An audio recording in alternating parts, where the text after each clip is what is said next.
بولو نا. آج نوجوانوں میں لڑکے لڑکیوں میں زنا بہت پھیل رہا ہے, اس کو برا سمجھنا چھوڑ دیا ہے. خدا کی قسم جہنم کے انگارے اپنے لیے جمع کر رہے ہو. زانی کی عیاشی پہ کبھی رشک مت کرو کہ یار اتنی لڑکیوں سے تعلقات, یہ اپنے لیے عذاب اکٹھا کر رہا ہے. اگر زنا اللہ کی نظر میں بہت برا عمل نہ ہوتا تو اسلام نے سورہ نور میں حکم نہ دیا ہوتا کہ جو کنوارا مرد زنا کرے یا کنواری لڑکی زنا کرے چوک پہ کھڑا کر کے 100 کوڑے مارو, اور شادی شدہ مرد یا شادی شدہ عورت زنا کرے تو حکومت کو حکم دیا جا رہا ہے کہ زمین میں گاڑ کے پتھروں سے مار کے ہلاک کر دو. اس سے پتہ چلتا ہے یہ چھوٹا جرم, کسی جرم کی اتنی سخت سزا ہے اسلام میں کہ پتھروں سے, اللہ یہ بھی کہہ سکتا ہے گردن اڑا دو. نا نا نا نا, میرڈ ہو کے زنا کر رہا ہے, یہ حلال موجود ہے, حرام کی طرف جا رہا ہے. تو اللہ نے کیا کہا, نبی نے اس مرد کو بھی پتھر, حالانکہ نبی کتنے رحم دل تھے. نبی صلی اللہ علیہ وسلم نے فتح مکہ کے موقع پہ سارے بڑے بڑے کافروں کو معاف کر دیا جنہوں نے بڑا ظلم کیا تھا, سب کو معاف کیا, زانی کو معاف نہیں کیا. کیوں؟ آپ کے پاس معافی کا آپشن نہیں تھا. آپ نے فرمایا چور کا ہاتھ کاٹا, آپ نے فرمایا اگر میری بیٹی فاطمہ بھی چوری کرتی میں ہاتھ کاٹتا. کیوں؟ یہ آپشنل نہیں ہے, اس میں میرا اختیار نہیں ہے, یہ کس کا حکم ہے؟ خدا اسے معاف کرنے کا حق نہیں دیا مجھے. تو حکومت کو کیا اللہ نے حکم دیا, بھائی زنا کوئی کرتا ہے 100 کوڑے مارو, شادی شدہ مرد یا عورت زنا کرتا ہے پتھروں سے مار کے ہلاک کرو. کتنی سخت سزا ہے. تو آج سے عزم کرو بھائی زنا کے کبھی قریب. زنا کا آلٹرنیٹ کیا ہے؟ نکاح ہے. یہ بھی اللہ نے ہی بتایا ہے. اب جب ہم زنا کو حرام کہتے ہیں, لوگ کہتے ہیں زبردست بات کی, جب ہم کہتے ہیں اللہ ہی نے جس نے زنا کو حرام کیا اس نے 4 کی اجازت بھی دی ہے, یار یہ مولوی صاحب کیا باتیں لے کے بیٹھ گئے یار, آپ کیا ہمارے گھروں میں فساد ڈال رہے ہو؟ تو میں تھوڑی ڈال رہا ہوں بھائی, اگر اللہ نے ڈالا ہے تو باز اللہ, اللہ اور اللہ تھوڑی فساد ڈال رہا ہے. اللہ کہہ رہے ہیں زنا کو روکو. جب نکاح ہوں گے تو عورتیں بغیر نکاح کے جب ہوں گی نہیں تو وہ نہ پیسوں کی لالچ میں آئیں گی, نہ وہ اپنی عفت کی حفاظت کے لیے زنا کی طرف جائیں گی. طوائفوں کو توبہ کروائی جاتی ہے, ان کے خرچے بھی ہوتے ہیں, تو او بھائی اس کا آلٹرنیٹ کیا ہے؟ تم مرد جب تک نہیں کریں گے نکاح کو پروموٹ نہیں کریں گے, جلد نکاح اور زیادہ نکاح جب تک ہی نہیں ہوگا زنا ختم نہیں ہوگا سوسائٹی سے. سمجھتے ہو کہ نہیں سمجھتے؟ نہیں سمجھو کوئی بات نہیں, مرو گے تو آپ کے اچھوں کو بھی سمجھ میں آ جائے گا.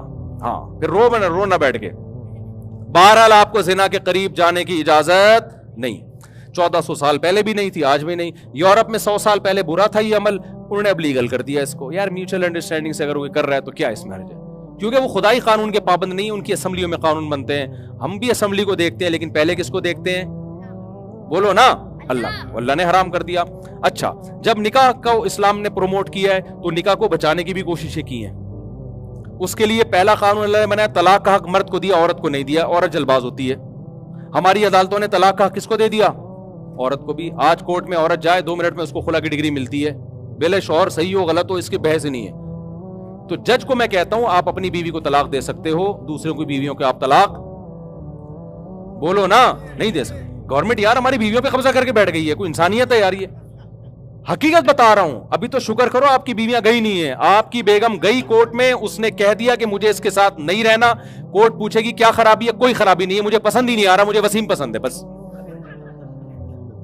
میں آپ کو بتاؤں پاکستان کا لا ہے ریٹن میں کہ عورت کو وسیم پسند ہے, ستار سے خلا دے رہی ہے, کورٹ اس کو خلا دے گی نہیں دے گی جج اندر ہو جائے گا. تو یہ قانون شریعت کے مطابق ہے, شریعت کے خلاف ہے. اس لیے جو دیندار عورت ہے کورٹ سے خلا لینے کے بعد علماء سے رابطہ کرے گی کہ قرآن و سنت کی روشنی میں یہ خلا ہوا ہے یا نہیں ہوا. جو بے دین ہے وہ رابطہ نہیں کرے گی. نہیں آئی بات سمجھ میں؟ اچھا, اسلام نے نکاح کو روکنے کے لیے کہا کہ 3 طلاقوں سے نکاح ختم ہو جاتا ہے, اس لیے 3 طلاقیں دینے پر پابندی لگاتی کہ اکٹھی 3 طلاقیں مت دو. اب جس کے دل میں خدا کا خوف ہوگا وہ طلاق دینے سے پہلے بیگم جو ہے نا وہ مفتیوں سے پوچھے گا کہ کیا شرعی طریقہ ہے دینے کا. جو خدائی قانون کا پابند نہیں ہے وہ دھاڑ دھاڑ کیا کرے گا.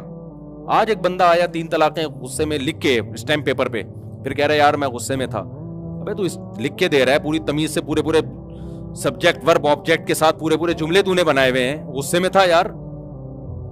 فضول کے شرابی شراب پی کے غصے میں طلاق دیتا ہے اور کہتا ہے میں تو نشے میں تھا. اگر تو تیرا دماغ کام نہیں کر رہا تھا تو ماں کو طلاق کیوں نہیں دے دی, بہن کو کیوں نہیں دے دی؟ کبھی بھی شراب میں ایسا نہیں ہوا کہ دوست کو طلاق دے رہا ہو کہ میرا دماغ کام نہیں, بیوی کو ہی دے رہا ہوتا ہے. اس کا مطلب تیرا دماغ کیا ہے, کام کر رہا ہے. اسلام میں نشہ عذر نہیں ہے, سمجھ لو. نشے میں آپ دیکھو, یورپ میں نشے میں آپ نے بندہ مار دیا نا, کوئی آپ پہ تھوڑی بہت پیلنٹی ویلنٹی ہوگی کہ یار ایکسکیوز کر لیں آپ نشے میں تھے, دانت بھی توڑ دے کوئی مسئلہ نہیں ہے. اسلام میں آپ نے نشے میں بندہ مار دیا, آپ کو سولی پہ لٹکنا پڑے گا. اسلام کہے گا آپ نے نشہ کیا کیوں, ایسا کام کیا کیوں؟ تو نشے جب آپ نے خود کیا تو طلاق بھی ہوتی ہے اس میں, اور مار دیا تو بندہ کا قصاص بھی لیا جاتا ہے. اسلام میں نشہ عیب نہیں, ہاں کوئی دوسرے نے نشہ زبردستی کرا دیا وہ پھر عذر ہے. تو اب سمجھو بات کو, تو 1400 سال پہلے بھی اللہ نے نکاح جوڑنے کا طریقہ بتایا تھا, آج بھی کیا ہے وہ کبھی بھی چینج نہیں ہوگا, آپ نے اس پہ قائم بولو نا رہنا. ایک اور چیز ہماری سوسائٹی میں ہومو سیکسولیٹی کو بڑا فروغ دیا جا رہا ہے. اسلام میں یہ عمل 1400 سال پہلے بھی حرام تھا, آج بھی کیا ہے حرام. گوروں کے ہاں پہلے لیگل تھا, انلیگل تھا, اب کیا ہو گیا ہے لیگل ہو گیا ہے. کہہ رہے ہیں یار کوئی بات نہیں, جب وسیم اور ستار آپس میں شادی کرنا چاہتے ہیں تو کیا مسئلہ ہے ان کا, وسیم جانے وہی کوئی وسیم بیٹھا ہو تو معذرت کے ساتھ انگریزوں کے وسیم کی بات کر رہا ہوں, یہاں کی میں بات ہی نہیں کر رہا. میں نے لوگوں سے کہا تھا یہ قانون ہمارے سوسائٹی میں آ رہا ہے اور اس کے سائیڈ افیکٹ آنا شروع ہوں گے, اور شکر کرو تم, میں نے لوگوں سے کہا اپنے بچوں کو قرآن پہ لے کر آؤ ورنہ بہت پچھتاؤ گے. اب قرآن پہ چلنا پہلے سے زیادہ ضروری ہو گیا ہے, ورنہ تمہاری سوسائٹی تباہ ہو جائے گی. ورنہ تمہارا بچہ بڑا ہوگا وہ کہے گا ابو میں نے شادی کرنی ہے, میرے لیے میل بہو تلاش کرو. گوروں میں ہو رہا ہے ایسے, حقیقت بتا رہا ہوں, میل بہویں آ رہی ہیں, کنفیوز ہے کہ یہ کمبخت میری داماد ہے یا میری بہو ہے یہ, اور یہ آپ مذاق سمجھ رہے ہو, ایسا ہونا شروع ہو گیا ہے. میرے پاس فون آیا ہے, میرا بیٹا کہہ رہا ہے میں مطلب ماں فرمائی یہ باتیں کرتے ہوئے بھی برا لگ رہا ہے مجھے. تو بھائی اپنا اسلام سے رشتہ اگر نہیں جوڑ کے رکھا نا, آپ کا سارا سیٹ اپ کی ایسی کی, گوروں کے پاس اسلام نہیں ہے تو بکھر گئے بیچارے وہ, تو آپ اسلام کی قدر کرو. تو اسلام میں یہ ہومو سیکسولیٹی پہلے بھی حرام تھی, آج بھی کیا ہے حرام ہے, یہ کبھی بھی لیگل نہیں ہو سکتی. لوط علیہ السلام کی پوری قوم کو اٹھا کے اللہ نے پٹک دیا. اسلام میں شراب پہلے بھی حرام تھی, نشہ پہلے بھی حرام تھا, چرس ہیروئن پہلے بھی حرام تھی, آج بھی کیا ہے حرام ہے. عزم کرو کبھی بھی نشے کے قریب مت جائیں گے. سوال پیدا ہوتا ہے ڈپریشن میں پھر کیا کریں, ٹینشنیں اتنی ہیں, پیٹرول مہنگا, یہ مہنگا. تو بھائی نشے سے ڈپریشن ختم نہیں ہوتی, نشے سے ڈپریشن بڑھتی ہے, وقتی ختم ہو جاتی ہے. بلکہ ایک ٹینشن اور کہ اب یہ مہنگی نہیں ہو گئی, اب وہ لت پڑ گئی اس کی. اب جس کو شراب پینے والے کو نہ ملے اس کا دماغ ہی نہیں کام کر رہا ہوتا. تو کبھی شراب کے قریب بولو نا نہیں جانا. یہ اللہ میاں نے کیا کیا ہے, حرام قرار دیا ہے. پھر میرے بھائی اللہ کا ایک اور حکم ہے جو 1400 سال پہلے بھی تھا, آج بھی ہے, قیامت تک, کیونکہ اللہ کا قانون تبدیل نہیں ہو سکتا. آپ کو بوڑھے والدین کو گھر میں رکھ کے ان کے قدموں میں جنت تلاش کرنی ہے. انگریز لوگ پہلے یہ کام کیا کرتے تھے, اب انہوں نے سائنسی ترقی کر لی ہے, اب وہ کہہ رہے ہیں بوڑھوں کو ہم گھر میں رکھیں گے, اس سے کووڈ پھیلنے کا خطرہ ہے. جب وہ کھانستے ہیں تو جرمز پھیلتے ہیں, پھر لائف کو انجوائے نہیں کرنے دیتے. ہمارے ابا کہاں انجوائے کرنے دیتے ہیں, آپ کو پتا ہے نا, کہاں سے آ رہا ہے, کدھر جا رہا ہے, سارا دن ابا کے یہ سوال ہوتے ہیں. انجوائے کرے گا آدمی, کہاں سے آ رہا ہے, کدھر کو, ابا اتنا تو پوچھتے ہیں نا. ہاں وہ پھر شادی کے بعد بیویاں پوچھتی ہیں کہ کدھر سے آ رہا ہے, پھر سالے پوچھتے ہیں. انگریزوں کے یہاں سالے ہوتے ہی نہیں ہیں, گرل فرینڈ کا تو کوئی رشتہ ہی نہیں ہے نا, تو سالے لیس قوم ہے وہ. اب آپ سوچو جس کے 2 سالے ہوں ٹینشن میں ہو, جس کی 4 شادیاں اور ہول سیل کے حساب سے سالے ہوں, پھر بھی آگے بیان کر رہا ہے. یہ حوصلہ اللہ نے مسلمانوں کو دیا ہے, یہ انگریزوں کو نہیں ہے. تو خیر اچھا, میں جو بات جلدی سے کمپلیٹ کروں, کھانا بھی لگ رہا ہے, دیر بھی ہو رہی ہے. تو آپ نے ابا کو گھر میں رکھنا ہے, اماں کو گھر میں, یہ آپشنل نہیں ہے. اگر کل گورنمنٹ قانون بنا دیتی ہے کہ اولڈ ہاؤس ہم نے بنا لی, ابا کو وہاں جمع کرا سکتے ہو, ہمارے لیے پھر بھی جمع کرانا جائز نہیں. حدیث میں آتا ہے جس کو بوڑھے والدین ملے اور خدمت کر کے جنت واجب نہ کر لی, اس پہ اللہ کی لعنت ہو. کیا مطلب, بہترین آپشن جنت کا اس نے اپنے ہاتھ سے ضائع کر دیا. انگریز کیوں بوڑھے والدین کو نہیں رکھتا, وہ جنت کو مانتا ہی نہیں ہے. کہہ رہے یار لائف کو انجوائے کرو یار, یہ بڈھا بہت عجیب حالات ہیں وہاں کے. اب میں زیادہ نہیں بیان کرتا, وہ ویزے پہ پابندی نہ لگا دیں گے میرے, تو ایک دفعہ لگا دی تھی, بڑی مشکل سے ہٹوائی ہے. تو مسئلہ ہے ان کے ساتھ بہت زیادہ, ایک رخ آپ دیکھ رہے ہو, دوسرا نہیں دیکھ رہے تصویر کا. وہ تھینک یو بہت زبردست کرتے ہیں, بہت اچھے اخلاق وخلاق ہیں, میں مانتا ہوں. ہمارے اخلاق وخلاق نہیں ہے, ہمارے یہاں جو بدتمیزی ہے نا پتہ چل جاتا ہے آنے کے بعد.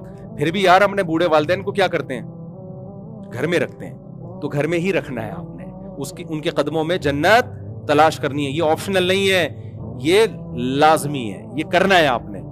اور اللہ نے ہمیں حکم دیا کہ اللہ کی, یہ تو مخلوق کے حقوق تھے, اللہ کی عبادت میں 5 ٹائم مسجد میں جماعت سے نماز بولو نا پڑھنی ہے، انگریز نہیں پڑھتا، وہ اس کو کامیابی سمجھتا ہی نہیں ہے، کہتے اس کا کامیابی سے بھائی پیسے تو ہاں اگر فجر کی نماز میں $20 مل رہے ہو تو شاید پھر وہ کہیں یار جو بے روزگار ہے وہ آ جائیں۔ تو ہم نے کیا کرنا ہے؟ تو آج سے عزم کرے 5 ٹائم پابندی سے نماز پڑھیں گے، کرتے ہیں کہ نہیں کرتے؟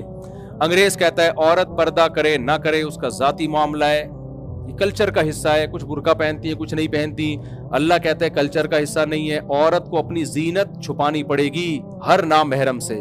انگریزوں کے ہاں نامحرم اور محرم کا کوئی کانسیپٹ بولو نہیں، اسلام میں ہے یہ محرم ہے یہ نامحرم ہے، وہ کہتے ہیں یار کیا ٹینشن میں ڈالا ہے محرم نامحرم، اسلام نے آپ کو ٹینشن میں ڈالا ہے کہ لا یبدین زینتہن الا لبعولتہن و آبائہن و ابنائہن، اللہ کہتے ہیں اپنے شوہر کے سامنے آ سکتی ہے، باپ کے سامنے آ سکتی ہے، بھائی کے سامنے آ سکتی ہے، اور اپنے بہن کے بیٹوں کے سامنے، بھائی کے بیٹوں کے سامنے، چچا کے سامنے، سسر کے سامنے، اس کے علاوہ سب کیا ہیں؟ بولو نا نامحرم۔ کزن کیا ہے؟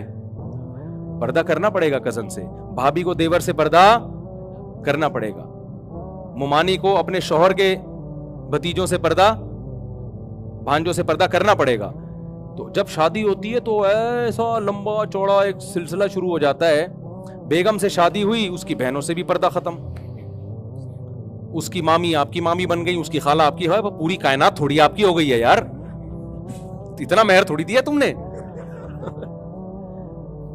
بھائی، آپ کی بیگم آپ کی ہے، اس کی اماں آپ کی اماں بن گئی، اس کے ابا آپ کے ابا بن گئے، باقی سارے ویسے ہی ہیں جیسے پہلے تھے۔ جس سے بھی زندگی میں کبھی بھی نکاح ہو سکتا ہے، ساس سے کبھی بھی نہیں نکاح ہو سکتا، چاہے بیوی کو طلاق بھی ہو جائے پھر بھی نہیں ہو سکتا، سوتیلی بیٹی سے کبھی بھی نکاح نہیں ہو سکتا، وہ محرم ہے۔ اس کے علاوہ کیا ہے؟ سارے نامحرم ہیں، ان سے عورت کو پردہ بولو کرنا پڑے گا، اگر اللہ کو مانتے، نہیں مانتی تو جو مرضی کرو بھائی۔